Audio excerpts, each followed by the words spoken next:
So good afternoon everyone. आज हम लोग यहाँ पे स्टार्ट करेंगे नया चैप्टर नंबर 1 नंबर सिस्टम, जो मैं ऑलरेडी आप लोगों को पहले भी डिस्कस कर चुका हूँ। लेकिन नंबर सिस्टम में हम लोग मैं बार बार एक ही चीज़ रिपीट करूँ वो अच्छी बात नहीं है। ऑलरेडी 1.2 1.1 1.2 एक्सरसाइज हम लोग कर चुके हैं, जो मेरी लास्ट वीडियोज़ में आपने वीडियोज़ में देखा होगा। ऑलरेडी मैं 4 to 5 वीडियोज़ इन इस चैप्टर की अब तक अपलोड कर चुका हूँ अपने चैनल पे। हमारा चैनल है यूट्यूब पे सिंगल्स अकेडमी के नाम से, ठीक है। हमारे इंस्टीट्यूट का उसके अंदर लोगो भी है, Shri Shyam institute of maths and science के नाम से। मेरा नाम गुंजन सिंगल है, ठीक है। सो मैं आज आप लोग को लेक्चर 9th क्लास के लिए यह लेसन है, जो है आपका डेसिमल एक्सपेंशन से जुड़ा हुआ। डेसिमल एक्सपेंशन सबको मालूम है बेसिकली होता क्या है। 8th और 9th 8th में 6th 7th 8th के बच्चों ने बहुत पढ़ा है इसके बारे में। ज़्यादा डीप में और ज़्यादा बेसिक में ना लेते हुए हम लोग स्टार्ट करते हैं। तो डेसिमल एक्सपेंशन की 2 टर्म्स होती हैं, ठीक है ना। मैंने ऑलरेडी यहाँ पे लिख रखा था कि आप लोगों का टाइम वेस्ट ना हो। एक होती है आपकी टर्मिनेटिंग और एक होती है आपकी नॉन टर्मिनेटिंग। टर्मिनेटिंग और नॉन टर्मिनेटिंग में डिफरेंस क्या है? टर्मिनेटिंग का मतलब होता है स्टॉप, रुक जाना, ठीक है। नॉन टर्मिनेटिंग का मतलब होता है जब वो नहीं रुकता, ऑब्वियसली बात है उसी का अपोजिट रहेगा। टर्मिनेटिंग एक्सपेंशन कब बोला जाएगा? ये एक्सरसाइज 1.3 जो है इसमें आपको क्वेश्चन दे होंगे, 2 केसेस होंगे इसके अंदर, समझ गए।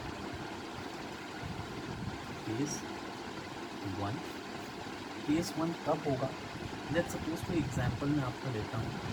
आपको कोई एक सेक्शन फॉर्म में क्वेश्चन दे रखा है, कोई भी एग्जांपल ले लेते हैं। जैसे मैं एक्सरसाइज के क्वेश्चन के थ्रू आपको समझा रहा हूँ। जैसे 1.3 का क्वेश्चन नंबर 1 आपका जो दे रखा है वो है 36/100, ठीक है। अब बहुत से 8th स्टैंडर्ड के बच्चे हैं वो ये बोलते हैं ये न्यूमरेटर है डिनोमिनेटर है। हमें 8 तक या उससे पहली क्लासेस में हमें सिर्फ ये बताया गया है कि जब डिनोमिनेटर और न्यूमरेटर में डिनोमिनेटर हमेशा न्यूमरेटर से छोटा होता है, right. The denominator will be always be small as compare to numerator, so that we can easily divide. ये हमने लास्ट क्लास प्रीवियस जो कि हमारी क्लासेस से हमने पढ़ा है। बट 8th स्टैंडर्ड से कहीं ना कहीं हमने कुछ बच्चों को ये पता भी होगा ये ऐसा नहीं है कि क्या ये हमेशा छोटा ही रहे। अगर बढ़ जाए तो भी ये डिविजिबल है, लेकिन उसका जो आंसर होगा वो इनके टर्म्स में होगा, जो आज 9th क्लास में हम लोग पढ़ेंगे। अगर आपने इनको डिवाइड करना है तो एक सिंपल सा एग्जाम्पल में ले लेते हैं। लेट्स सपोज 100 को आप 36 को डिवाइड करें। तो अगर मैं बोलूँ सो 100 is greater than 36, so it cannot be divisible until the 36 will become a more greater number as compared to 100. So उसके लिए you need to point out here, you need to point out decimal. This is called point of decimal, ठीक है। आपने ये लगाया तो ये क्या हुआ, यहाँ पे अपने जीरो लगा दी, कैरी ऑन कर देते हैं। पॉइंट लगाने से अंदर आप जीरो कैरी फॉरवर्ड कर देते हैं, राइट। आपने ये कर दिया तो 100 से 360 is divisible, right. So on which number it will be divisible? So 100 equal to 300 100 3 is 300, so 3 is we need to put there and 300 we need to put there only, right. 300 and 300 is 0, the remainder will be 0, but again the 60 will be still remaining. The 60 अगर बचा है यहाँ पे again अब क्या हो गया कि 60 is not divisible by 100 because it's smaller than 100. So now again we need to put again 1 0 here. So now it is divisible also, right. अब आपको ये चेक करना है कि ये नंबर 100 से प्रॉपर डिविजिबल है या नहीं है, यहाँ पे कोई रिमाइंडर बची है कि नहीं। So 100 6 600, now the 100 6 600, the here will be the remainder will be 0. तो आप लोगों को इससे क्या पता चला, ये टर्मिनेट हो गया। when एक केस 1 यही था कि when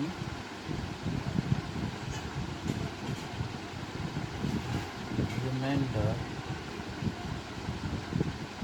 becomes 0, जब रिमाइंडर 0 हो जाए तब उसको हम इस नंबर को हम क्या कहेंगे, it is terminating decimal expansion. Terminating decimal expansion जो अगर होगा तो ये सारे रैशनल नंबर्स कहलाएंगे, राइट। सो ये क्या है, रैशनल नंबर है, पी वाई के फॉर्म में है, डिविजिबल भी है, तो इस रीज़न से 0.36 इसका आंसर है, इस इक्वेशन की कहते हैं हम। तो रैशनल टर्मिनेटिंग अगर होगा तो वो रैशनल नंबर कहलाएंगे, वो रैशनल नंबर में ही इंक्लूडिंग होंगे। नाउ अब आते हैं एक और एग्जांपल हम लोग लेते हैं, लेट्स सपोज कोई भी है नॉन टर्मिनेटिंग का ले लेते हैं, राइट। यहाँ पे ले लेता हूँ नॉन टर्मिनेटिंग। नॉन टर्मिनेटिंग में भी दो हैं, एक होगा रिपीटिंग में कि अगर वो अगेन एंड अगेन रिपीट हो रहा है, और एक होता है नॉन रिपीटिंग कि वो रिपीट भी नहीं हो रहा है। कोई भी एक एग्जाम्पल ले लेते हैं, जैसे कि नेक्स्ट क्वेश्चन ही है इसमें, थर्ड वन जो अगर बोलूँ तो मैं आपको इसका साथ 4/1/8। अब ये इन प्रॉपर फ्रैक्शन में है, इन प्रॉपर फ्रैक्शन में करने से पहले हमें इसे प्रॉपर फ्रैक्शन में करना होगा। सो आपको मालूम है कि इन दोनों को डिनोमिनेटर और साथ में अगर नंबर है तो इन दोनों का हम आपस में मल्टीप्लाई करते हैं। 4 8 24, 24 प्लस 1 के ऊपर आगे जो डिनोमिनेटर होता है उसमें +1 कर देते हैं, 24 + 25, तो दैट इज़ क्या निकल के आया 25/8, राइट। 25/8 निकल के आया है, तो अगेन इसको डिवाइड करेंगे 8 को 25 से। सो 8 25 it is easily divisible on किस पे जाएगा, 4 पे, 4 8 24, कैरी फॉरवर्ड 1 बचा है यहाँ पे, 5 में 4 1 2, यहाँ पे 0 ऑलरेडी बच गया, कट हो गया यहाँ पे, 5 में 4 गया 1, but 1 is not divisible with 8 से 1 तो डिवाइड नहीं हो सकता ना, तो हम क्या करेंगे, यहाँ पे पॉइंट लगाएंगे, यहाँ मैंने 0 पॉइंट कर दिया। 8 की जगह में 2, 10 is easily divisible, so on 1 times 8 is it becomes 8, so 8 ones are 8, now again 2 is remaining, again we need to put 20, so 2 times 8 is gives us 16, so again I have completed right now here 16, the 4 is remaining, 20 8 की table में 2 16 पे आता है, 8 2 से 16 होता है, तो 20 में से 16 गए तो 4 बचा, again 4 if not divisible, again we need to put 0. Now it's easy, 8 5s are 40, and last will come 0. So how many time and how many steps after the steps you need to put that where when you get the 0, reminder आपका जब 0 आएगा तो वो terminating कहलाएगा। ऐसा नहीं है कि हर केस में, हर क्वेश्चन में आपको टर्मिनेटिंग 0 ही मिले, कई बार रिपीट होता रहेगा, जो अभी तक नहीं आया। अभी ये दोनों मैंने समझाया, तो ये भी क्या है आपका नंबर ऑफ फाइनाइट, इसमें तो फाइनाइट स्टेप्स के बाद में ही आपका रिमाइंडर 0 आ गया। यहाँ पे बहुत सी ऐसी इन्फिनाइट स्टेप्स भी आएंगी जिसमें आपको 0 नहीं आएगा, ठीक है, उसके बारे में भी हम बात करते हैं। अब मैंने कुछ चीज़ें लिखी हैं, टर्मिनेटिंग होने पर रैशनल नंबर कहलाएगा ये, नॉन टर्मिनेटिंग में अगर रिपीट करता है कोई नंबर आपस में अपने आप में, तो वो नंबर अपना ही, जैसे मैं इसको कर देता हूँ आपका, ठीक है, एग्जाम्पल और देता हूँ मैं, टर्मिनेटिंग का टी लिख देता हूँ ताकि आपको समझ में आए, ये भी टर्मिनेटिंग का टी है, ये भी टर्मिनेटिंग का टी है, क्योंकि टर्मिनेटम होगा, राइट। अब एक नंबर हम लेते हैं और 1/3, सी वाला है ये 1/3, तो 3 को अगर मैं डिवाइड करूँगा 1 से, what I get 3, 0 point, again आपको 0, 3 3 are 9, 3 के में 3 टाइम्स आने पर 9 कैरी होता है, 1 बचा, again put 9 to put 3, again 9 I have to 3, sorry 1, again I need to put 0, मैंने फिर 0 पुट करा, 10 आया, फिर मुझे 3 पे जाएगा, 3 पे जाएगा, फिर 9 आएगा। ऐसे आप देख रहे हैं कि ये सेम चीज़ रिपीट हो रही है, एंड सो ऑन, ये ऐसे ही आगे चलता रहेगा। So what will be the answer, जब इस तरीके से कोई क्वेश्चन आपका रिमाइंडर 0 नहीं होगा, ये केस 2 है जिसके बारे में मैंने आपको बताया। एक केस 1 था जिसके बारे में हम पढ़ रहे थे, केस 1 जब रिमाइंडर बिकम 0, जब रिमाइंडर 0 हो जाएगा, but case 2 is that when the remainder not become 0, कि जब रिमाइंडर 0 नहीं होगा तो क्या होगा, उस टाइम पे पॉइंट के बाद या उससे पहले भी अगर नंबर रिपीट हो रहे हैं और सो ओनली नंबर रिपीट ही हो रहे हैं, ठीक है, तो इसको हम नॉन टर्मिनेटिंग कहेंगे, नॉन टर्मिनेटिंग रिपीटेड, NTR। जैसे शॉर्ट फॉर्म में NTR लिखते हैं, इसे टर्मिनेटिंग सिर्फ डी लिखते हैं। इसको आप इस शॉर्ट फॉर्म में भी लिख सकते हो, जैसे 0.333 कितना बड़ा लिखोगे तो इसको आप इस तरीके से लिख सकते हो, 0.3 के ऊपर बार। बार का मतलब होता है कि वो नंबर, ये सिर्फ उस पे आएगा, वो नंबर पे आएगा जो नंबर बार बार रिपीट हो रहा है, ठीक है। तो याद रहे, सिर्फ बार उसी नंबर पे लगाओगे जिस नंबर पे ये जो नंबर ये रिपीट होगा। ये नंबर ऐसा भी हो सकता है, आपका एग्जाम्पल ले लेते हैं, यहाँ लिख देता हूँ, उसका लिए कोई क्वेश्चन नहीं कर रहा हूँ। मान लो कोई क्वेश्चन का आपका आंसर आया 1 4 3 2 2 2 2 2 2 लेट्स सपोज इस तरीके का क्वेश्चन है। तो अब ये नहीं है कि आपने इसके ऊपर 1 4 3 2 पूरे पे बार लगाया, नहीं, बार सिर्फ और सिर्फ बार आपका जो लगेगा वो सिर्फ 2 पे लगेगा, पूरे पे नहीं लगेगा। और ये नंबर जो है ये कहलाएगा, ये आपका नॉन टर्मिनेटिंग रिपीटेड कहलाएगा, ठीक है जी। कई बार ऐसा जो होता है कि जैसे ये तो एग्जाम्पल होता है, इस तरीके के बहुत से और भी एग्जाम्पल्स हैं। जब आप प्रैक्टिस करोगे तो आपको ऑटोमेटिकली समझ में आएगा कि किस तरीके से क्वेश्चन है। एक्सरसाइज में और ज़्यादा कुछ है नहीं डिफिकल्ट, बस यही चीज़ है। आई होप, मैं आशा करता हूँ कि आपको समझ में आया हो। केस 1 और केस 2। केस 1 वो है जिसमें नंबर का रिमाइंडर 0 आ जाता है, वो टर्मिनेटिंग हो जाएगा। टर्मिनेटिंग डेसिमल एक्सपेंशन, जो आपने पूरा लिखना होगा क्वेश्चन में। अगर आपको बोर्ड के कुछ नॉर्मल एग्जाम्स भी आपको जो होते हैं, यूटीज़ या SA1 या SA2 जो भी हैं, उसमें जब भी आप ये क्वेश्चंस करेंगे तो उस क्वेश्चन को करने के टाइम पे आपने लिखना होगा कि अगर व्हेन रिमाइंडर बिकम 0 का 0 हो रहा है तो आंसर विल भी, जो भी आंसर आएगा उस आंसर का आप देखोगे it is a decimal extension, it is a terminating decimal expansion. ये टर्मिनेटिंग है, ये नॉन टर्मिनेटिंग है, टर्मिनेटिंग है, ये नॉन टर्मिनेटिंग नॉन टर्मिनेटिंग है। बेसिकली मोस्टली जितने भी इरेशनल नंबर्स होते हैं ये सारे नॉन रिपीटिंग या नॉन रिकरिंग भी लिख सकते हो, रिपीटिंग भी लिख सकते हो, दोनों का मतलब सेम ही है। और रिपीटिंग रैशनल नंबर्स होते हैं जितने भी, नॉन टर्मिनेटिंग रिपीटिंग भी रैशनल नंबर होंगे और टर्मिनेटिंग भी रैशनल नंबर्स होंगे। ये सारे मैंने इसके एग्जांपल लिखे हैं, कौन से नंबर्स आपको किस में जस्टिफाई कर सकते हैं। यहाँ पे मैंने कुछ एक प्रैक्टिस में मैंने कुछ 6 क्वेश्चन दिए एक ही पार्ट में। 1.3 एक्सरसाइज आपकी NCERT बुक की है, उसी के क्वेश्चंस जैसे हैं वैसे ही सेम क्वेश्चन दिए हैं, मैंने उसी के तरीके से आपको दोनों पार्ट्स करके दिखा दिए। तो पहले क्वेश्चन में आपने सिर्फ यही देखना पूछना है करना है कि किस तरीके से टर्मिनेटिंग होगा या नॉन टर्मिनेटिंग होगा, ठीक है जी। आई होप कि आपको समझ में आ रहा होगा, आप इनको को नोट डाउन कर सकते हो जैसे जैसे मैं लिख रहा हूँ उस हिसाब से, ठीक है। आगे फिर हम लोग कर सकते हैं।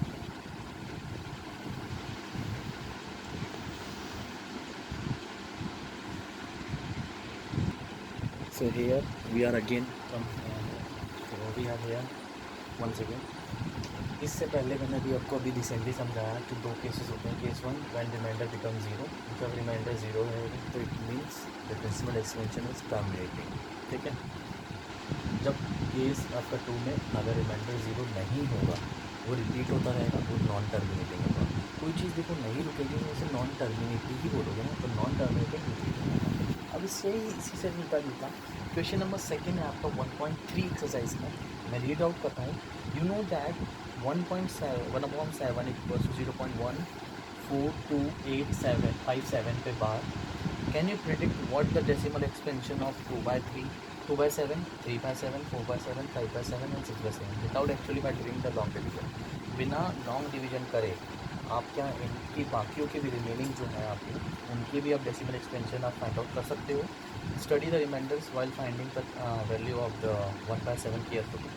सो बेसिकली जैसे आपने 1/7 का करा, उसी तरीके से वो आपसे 2/7, 3/7, 4/7 एंड 5/7 एंड आपका 6/7, इन सब के भी वो आपसे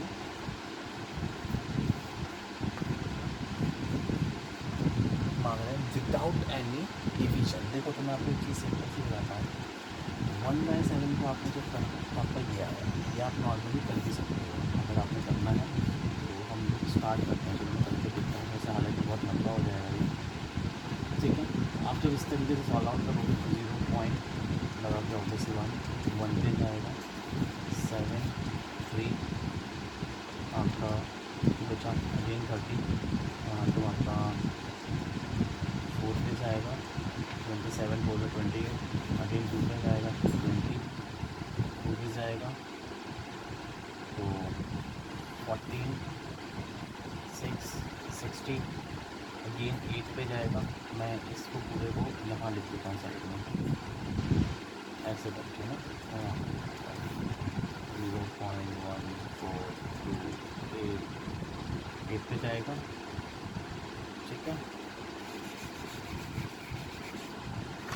8 पे जाएगा तो कितना आएगा आपका 56, अगेन आपके 4 बचेंगे, अगेन 47 मिलेंगे, 5 पे जाएगा 35, अगेन 5 बचेगा, 57 पे जाएगा 49, अब इसमें कैरी बन रही है।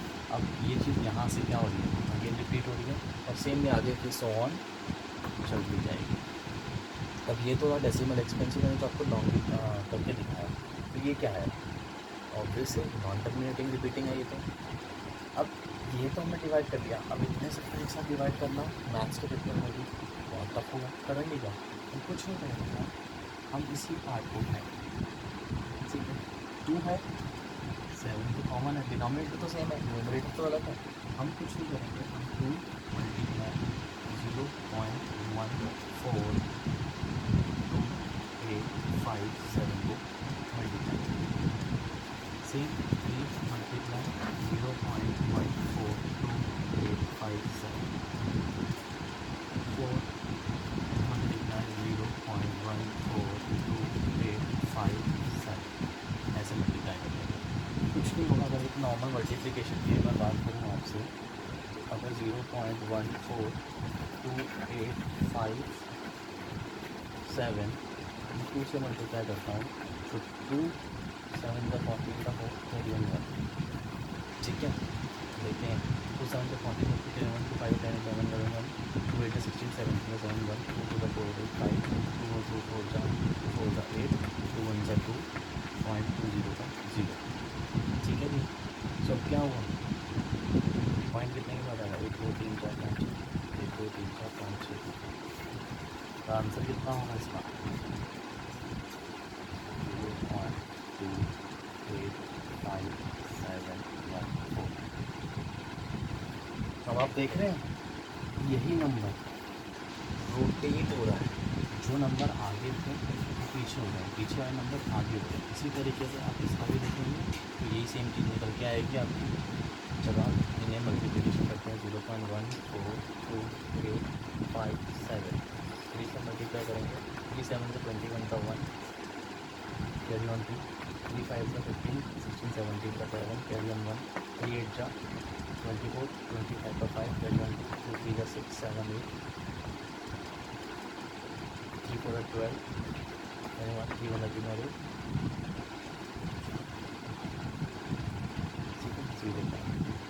0.428571। यही नंबर सब पे आगे जाके रिपीट होंगे, यही नंबर सब पे आगे जाके रिपीट होंगे। ठीक है,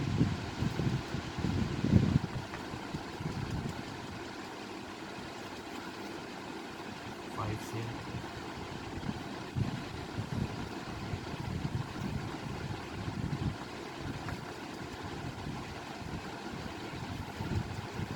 इसी तरीके से आप और बाकी के सारे क्वेश्चंस भी कर सकते हैं। जैसे कि आप देख पा रहे हैं सारे के सारे नंबर जो मैंने लिख दी, इसका दिया आंसर, इसका ये, इसका ये, इसका ये, सबको आप इसी तरीके से मल्टीप्लाई करके आप लिख सकते हैं।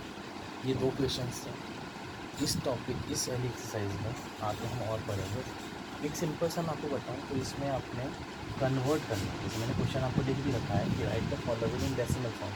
तो ये फ्रैक्शन फॉर्म्स होती हैं जो अपॉन में होती हैं, तो इन फ्रैक्शन फॉर्म्स को आपने डेसिमल में कन्वर्ट भी करना है और ये बताना था इस क्वेश्चन में कि ये टर्मिनेटिंग है या नॉन टर्मिनेटिंग है। पहले क्वेश्चन में आपने ये बताना था, दूसरे में आपने तो उसी से मिलता जुलता अगर आपको नंबर दे रखे हैं, डिनोमिनेटर सेम हो, न्यूमरेटर आपको अगर अलग दे रखे हैं, तो आप उसको इनसे मल्टीप्लाई करके एक नंबर से आप निकाल सकते हो विदाउट एनी कैलकुलेशन।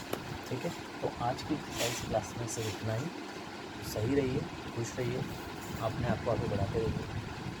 मैं अपने लर्नर्स को एक चीज़ बताऊंगा, लाइफ बहुत छोटी है, एंजॉय करते हैं, एंजॉय के साथ में लर्निंग करते रहिए। सबसे इजी सक्सेस मंत्र अपनी लाइफ में यही है, सबकी लाइफ में, कि नॉलेज एक्वायर करना। जिस फील्ड में आपको जाना चाहते हो आपको पता होगा कि मुझे पढ़ना क्या है।